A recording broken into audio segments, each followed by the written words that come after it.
Bueno, buenas noches a todos. En este caso hubiera querido hacer la clase en el día porque había mejor iluminación, pero bueno, se me complicó y bueno, lo hacemos ahora. Espero que dentro de todo se vea bien. Vamos a ponernos así. Bueno, habíamos habíamos terminado la vez pasada, si mal no recuerdo. Siempre extraño un poco el preguntar a los alumnos qué es lo último que habíamos dicho, porque siempre hay una suerte de síntesis en lo que los alumnos que escuchan ese llamado quieren responder a eso, y bueno, estos dispositivos por ahora no lo permiten. En principio quiero agradecer a todos los alumnos y alumnas que se presentaron por mail, que mandaron algunas preguntas, saludos, agradecimientos. En general he recibido que el pizarrón fue un acierto, que se vio perfecto, que sirvió el esquema, así que vamos a volver a hacer uso en un rato de él. Pero quería retomar, les decía, esta cuarta clase de Psicología de la Personalidad, con lo último que habíamos mencionado la vez pasada, a saber, un material que próximamente se los voy a escanear y se los voy a estar pasando por mail.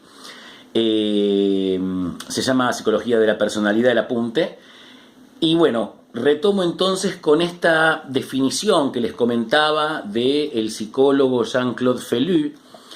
Es un psicólogo, decíamos, del 1989.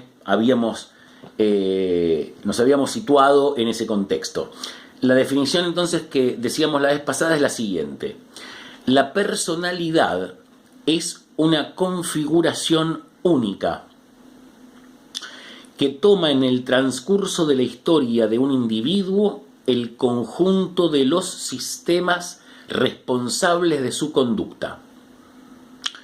Voy a quedarme ahí porque la frase es compleja y quisiera desglosarla parte por parte, como nos va a enseñar que se hace a veces desde la corriente llamada elementalista, que ya veremos en la historia de la psicología qué papel jugó. Pero ya les anticipo que el elementalismo fue una corriente científica que decía que para acceder a un todo complejo hay que ir a los elementos primeros, por eso elementalista, a los elementos primeros para desglosar ese todo y luego reconstruirlo conceptualmente, ¿sí? Entonces vamos a ir parte por parte. En este caso nos va a venir bien, después vamos a criticar esa corriente, pero por ahora nos vamos a servir de ella. La personalidad es una configuración única. Quedémonos con esta primer parte de la frase. La personalidad es una configuración única. Tenemos dos palabras importantes, dos palabras fuertes acá. En primer lugar, configuración. La palabra configuración, ¿qué quiere decir configurar? Configurar es organizar, dar una suerte de forma, ¿sí? Cuando uno se compra, por ejemplo, un celular nuevo, ¿qué es lo que hace? Lo configura, es decir, lo va a personalizar, ¿sí? Le pone sus gustos, sus temas, sus formas, activa algunas cosas, otras no, ¿sí? Eso sería, digamos, el concepto general de configurar. Repito entonces, la personalidad es una configuración única. Acá nos encontramos con un carácter paradójico. A saber, es cierto que todos, en un sentido, en tanto personalidad, somos únicos, irrepetibles. Sí, es verdad. Pero si estamos hablando del concepto personalidad, y por personalidad aludimos a todas las formas, en cuanto a contenido, en lo que es cada uno, sí, cada uno será distinto. Pero en cuanto a la forma del ser de cada uno, la forma, no el contenido, la manera, la constitución, la configuración, es una configuración. Cada uno tendrá en su celular configuraciones distintas. No vamos a tener las mismas fotos, los mismos videos, los mismos memes. No tendremos la misma configuración. Claro que no. Pero todos tenemos configuración. Y todos usamos la configuración.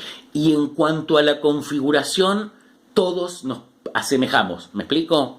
Todos somos semejantes en eso. Por eso podemos hablar del concepto personalidad. Entonces, repito, este carácter paradójico de que en un lado, en un aspecto, la personalidad es única, es del orden de lo individual, sí, pero en cuanto a configuración, en cuanto a la estructura de la configuración, es universal. Por eso estamos nosotros ahora presentando, desarrollando, desplegando esta suerte de primeras definiciones del concepto de personalidad, ¿sí? La personalidad es una configuración única, sigo, que toma en el transcurso de la historia de un individuo, el conjunto de los sistemas responsables de su conducta. Miren qué interesante esta segunda parte, también compleja por cierto, pero vayamos de a poquito. Que toma en el transcurso de la historia, lo que nos está diciendo en primer lugar que tenemos que rescatar y empezar a incorporar, a asimilar, que ya lo hemos señalado la vez pasada, que ahora lo vuelvo a decir, que la personalidad es una construcción y como construcción es histórica. Es en el devenir del tiempo, en el transcurrir de la historia, no de la historia con mayúscula, de la historia de un individuo, de la historización de un individuo, ¿sí? Es imposible pensar una personalidad en abstracto sin pensar las condiciones biográficas, como ahora se acostumbra a decir, ¿sí? Las condiciones biográficas históricas de ese sujeto, ¿sí? Para decirlo de otra manera. Entonces, toma en el transcurso de la historia de un individuo el conjunto de los sistemas responsables de su conducta. Esta segunda parte, si bien es compleja también, lo que quiero resaltar es en principio que la personalidad no es idéntico a la suma de conductas. No sé si me explico. Repito, que entonces la personalidad no es equivalente a la suma de las acciones que hacemos, de las conductas que tenemos. No somos lo que hacemos en un sentido lineal. No sé si me explico, ¿sí? Pareciera, según esta definición de Jean-Claude Fellou, que la personalidad forma el conjunto de sistemas responsables de la conducta. Es un sistema simbólico, fruto de la historia singular del sujeto y de las elecciones que el sujeto va tomando en su historia, pero que determinan las conductas, ¿sí? No son una conducta, pero determinan las conductas, ¿sí? Porque uno con las conductas quiere dar sentido, y el sentido que quiere dar es del orden del sentido, del significante, del lenguaje. Por eso, sí, somos lo que hacemos, pero no solo somos lo que hacemos. Yo estoy de acuerdo en gran medida con que somos lo que hacemos desde la vertiente, por ejemplo, del existencialismo, ¿sí? En el sentido de que la esencia se construye con actos que definen al ser, ¿sí? Yo soy profesor porque doy clases, si seré bueno o malo es otro tema, pero digo, yo soy X porque hago conductas que reafirman esa esencia. Mi esencia no estaba determinada. Yo no nací para ser profesor, ¿sí? Yo me fui haciendo profesor. Bueno, uno no nace con una personalidad, ya lo veníamos señalando desde que presentamos el temperamento del carácter, ¿sí? Sí nacemos con un temperamento, no nacemos con un carácter, y mucho menos nacemos con una personalidad. La personalidad se va construyendo en la historia. Esto es el carácter histórico, repito, de la historia del individuo, ¿sí? De la historización del individuo, de cómo el individuo se cuenta a sí mismo quién es, y a través de su contarse se presenta en el mundo, ¿sí?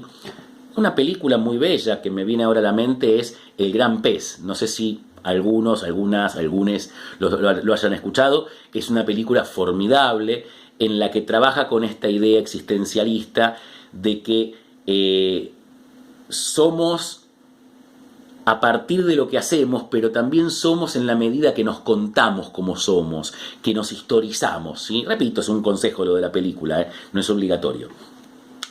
Entonces, no somos solamente las conductas, no somos solamente lo que hacemos. Está el sentido que le quiero dar a lo que hago también, ¿sí? Y algo no menos problemático, lo que hago, los hechos, no tienen un valor neutro, depende cómo los lea, serán positivos o negativos. No tienen una valoración los hechos determinada a priori, de antemano, ¿sí? Esto es algo que lo vamos a ir viendo un poco más rigurosamente a medida que veamos la historia de la ciencia de la psicología, ¿sí? Pero ahora lo estoy nombrando, ¿sí? Los hechos, eso es lo problemático de la realidad. Cuando hablamos de la realidad y creemos que la realidad tiene una única determinación, un único sentido, y nos peleamos con otro porque obvio el otro no se da cuenta de cómo son las cosas, como si las cosas fueran obviamente de una sola manera. Y las cosas son de tal naturaleza que no se presentan de una única manera para distintos sujetos, ¿sí?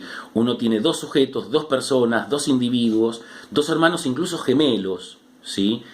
Y tiene allí dos testigos de dos historias diferentes. Uno le pregunta a un gemelo y a otro cómo son los padres que tienen, y aunque los padres sean los mismos, no son los mismos padres para los distintos gemelos. No sé si me explico con este ejemplo, ¿sí?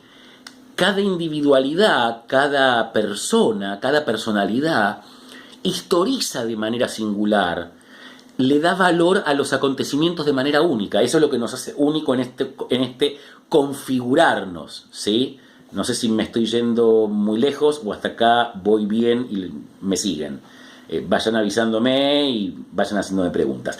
De todas formas, mucho más no voy a avanzar en cuanto a este texto, que repito, lo van a tener con estos segundos apuntes que voy a mandar. Para desarrollar un poquito más, antes de ir al pizarrón y retomar el esquema de la vez pasada, recordemos, acá en esta primera hoja del apunte se van a encontrar con lo que la personalidad está influenciada y lo que no es la personalidad.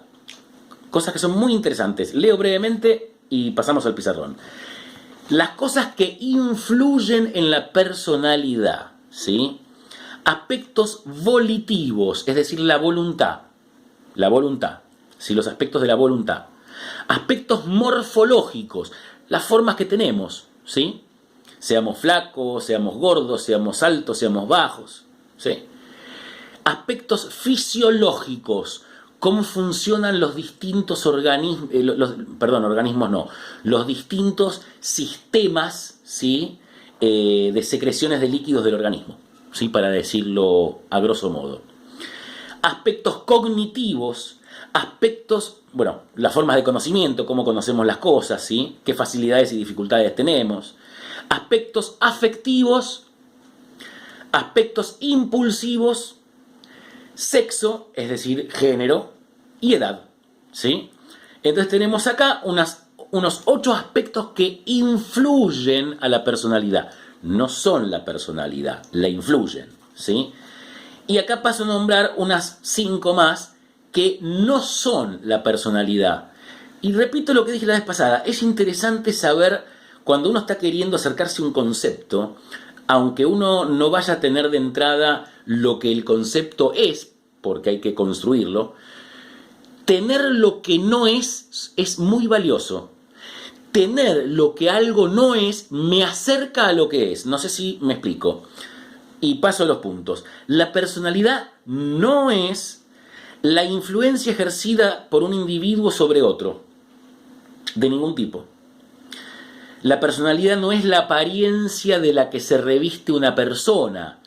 Ojo con cómo tomamos la metáfora que yo sugerí al principio de la personalidad como una máscara, porque yo lo dije como metáfora en cuanto a que es como una máscara, no es una careta, ¿sí? En ese sentido no viene bien la expresión popular, sacate la careta, ¿sí? La personalidad no se saca de esa manera, ¿sí? 3. El ideal que uno trata de forjarse a sí mismo. Miren qué interesante. La personalidad de uno ni siquiera es el ideal que uno se forja para sí mismo, entre comillas, ¿no? 4. No es la esencia metafísica del ser humano. Esto es interesante, porque nos está diciendo que la personalidad no es la esencia de lo que somos. Por eso nos viene bien esto de que es como una máscara, ¿sí? No es la esencia metafísica del ser humano, la personalidad, no es la esencia, no es lo que está en el núcleo, en el centro del ser filosóficamente. Eso lo abordaremos un poquito cuando veamos algo más de existencialismo, ¿sí? La personalidad no es ni estímulo social, ni personaje, ni ficción directriz, ni entidad metafísica, ¿sí? Bueno, repito, esto tomen apuntes o no, lo van a tener de todas formas, así que quédense tranquilos, lo van a tener escaneado próximamente como material. Vamos a pasar ahora sí al pizarrón. A ver, hemos puesto en él, espero que se llegue a ver bien, hemos puesto en él el esquema que habíamos presentado la vez pasada, a saber, un rectángulo con una línea que constituye un triángulo rectángulo acá, ¿sí? Un semicírculo, ¿sí? Esta curva de acá, y el resto de la figura del rectángulo, ¿verdad? Hemos presentado en su momento que este triángulo primero, ¿sí? Voy a borrar, ahora lo voy a ir dibujando de a poco. Este triángulo es con lo que nacemos, ¿sí? Nacemos con un temperamento. Recordemos, ¿qué era el temperamento? El temperamento es el quantum de energía con el que nacemos. Es esa cantidad de energía proveniente del organismo que se manifiesta en oleadas, ¿sí? En emanaciones, ¿sí? Lo digo en términos energéticos desde la física, ¿sí? Electromagnética, si se quiere, ¿sí? Eso hace al temperamento, ¿sí? El temperamento, entonces, como dijimos en esa imagen que propusimos, es como un caballo en cuanto al caballo de fuerza, ¿no? También es la energía de un caballo, ¿sí? Ni siquiera es el caballo, la energía de un caballo, ¿sí? Bien, entonces nacemos con un temperamento. El temperamento viene determinado genéticamente. Aprovecho de ir respondiendo a algunas preguntas que me acuerdo me enviaron por mail. Después recuérdenme si me olvidé de alguna, ¿sí? Pero a ver, en general encontré un poco preguntas que apuntaban a lo mismo. Obviamente estamos presentando una distinción conceptual que en el mundo teórico debe ser clara la diferencia. Pero cuando pasamos a los fenómenos, cuando vamos al mundo real, al mundo de los hechos, nos encontramos con que está todo mezclado, ¿sí? No es que está el temperamento como un triangulito separado del carácter, entonces es entendible que genere en principio confusión. Pero vayamos a la distinción teórica, ¿sí? El temperamento es el factor energético. Son los quantum de energía que provienen del organismo. Nacemos con eso, ¿sí? Tiene que ver con la manera con la que canalizamos la energía, ¿sí? Esto no tiene que ver con un determinismo, Por tener mucha energía no somos alegres ni somos tristes por tener poca, ¿sí? Podemos tener mucha y con esa mucha energía ser bipolares, ser maníaco-depresivos, ser alegres, ser muy tristes, ¿sí? Y viceversa con poca energía. El quantum, la cantidad de energía con la que nacemos, la cantidad de energía que se emana desde el organismo hacia el exterior, no determina el modo en el que se va a usar. Es la energía del caballo. Que seamos después buenos jinetes, malos jinetes, ya es otra historia. ¿Me explico? El temperamento entonces tiene que ver con esto de... Vieron que hay gente que, por ejemplo, doy un ejemplo, que prefiere estudiar a la mañana. Es como que a la mañana saca lo mejor de ellos. Hay gente que a la mañana está alegre, está contenta, está bien, está lúcida. Y al revés, hay gente que le sirve más la noche para estudiar, porque la noche está más tranquilo, porque termina de trabajar. Bueno, pero algo de eso está relacionado con el temperamento, ¿sí? Hay gente que es más diurna y gente que es más nocturna, ¿sí? Esos son, si bien están constituidos también por hábitos, ¿sí? Eso guarda relación con el temperamento, ¿sí? Por supuesto que es un ejemplo, tenemos muchísimos, ¿sí? Hemos dicho que el temperamento no se lo puede modificar estructuralmente. Esto no quiere decir que no sea susceptible de ser modificado, sino que en el orden de la estructura no se lo puede modificar, pero sí se lo puede alterar. En el caso extremo, con medicación psiquiátrica, ¿sí? Cuando a una persona hay que bajarle los decibeles químicamente, ¿sí? Lo digo, ¿sí? Por supuesto que después hay formas de modificar algunas cuestiones, pero modificar, que se modifica no quiere decir que se cambia la estructura, quiere decir que se regula. Y ahora voy a presentar el carácter entonces, que es este semicírculo en nuestro esquema, ¿sí? Que se va a agregar, que es el carácter. No nacemos con un carácter, el carácter se va construyendo, ¿sí? Es ese primer boceto que en el infante se va armando porque va detectando diferentes respuestas de sus otros, ¿sí? Entonces quiere irse adecuando. Si un niño busca respuestas placenteras según sus experiencias. ¿Me explico? Entonces acá tendremos el carácter, ¿sí? El carácter sí ya tiene que ver con ser un poco humorístico, ser más depre. Lo digo así en términos coloquiales, no en términos psicológicos por ahora, ¿eh? Pero ahí en el carácter sí vamos a encontrar que el carácter ya es un modo en el que nos regulamos. Mejor dicho, nos autorregulamos, ¿sí?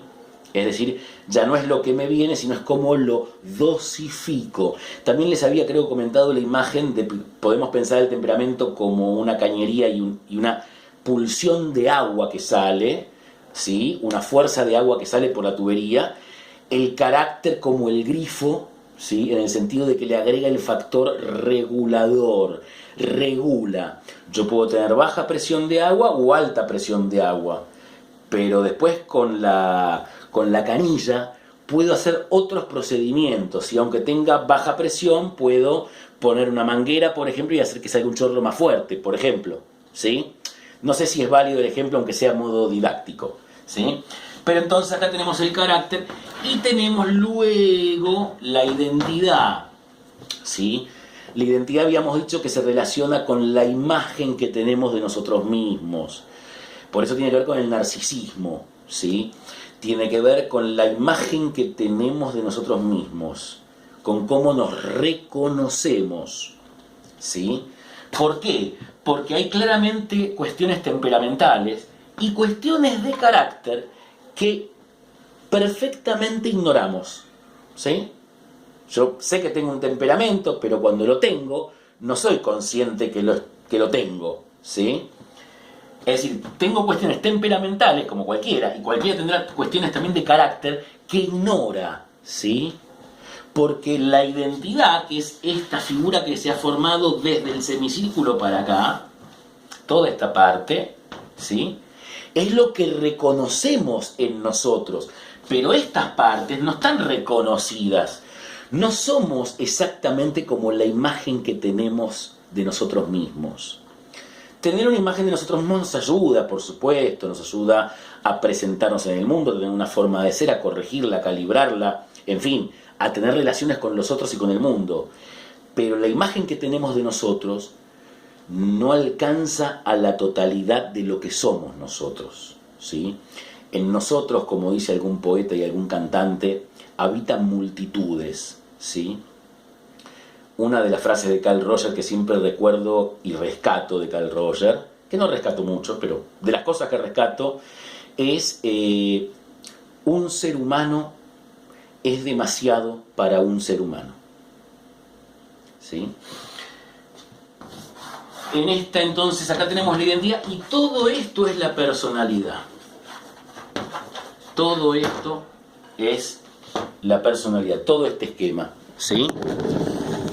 Bueno, se nos va terminando el tiempo que tengo en general para poder manipular el video. Vamos a seguir trabajando con esto. Avísenme si fui claro, avísenme si se va entendiendo mejor esta distinción. Sé que algunas preguntas después voy a repasar en los mails, pero si me pueden hacer acordar de alguna pregunta que no se ha respondido, les agradezco y comenzar la próxima clase respondiendo esas preguntas. Creo que alguna he respondido seguramente, no seguramente todas, pero bueno. Ya la próxima redondearemos un poquito más esto con el material y nos abocaremos un poquito ya a presentar la historia de la psicología, ¿sí? Para después volver con el concepto de personalidad. Les mando un abrazo grande a todos y que tengan muy buena semana.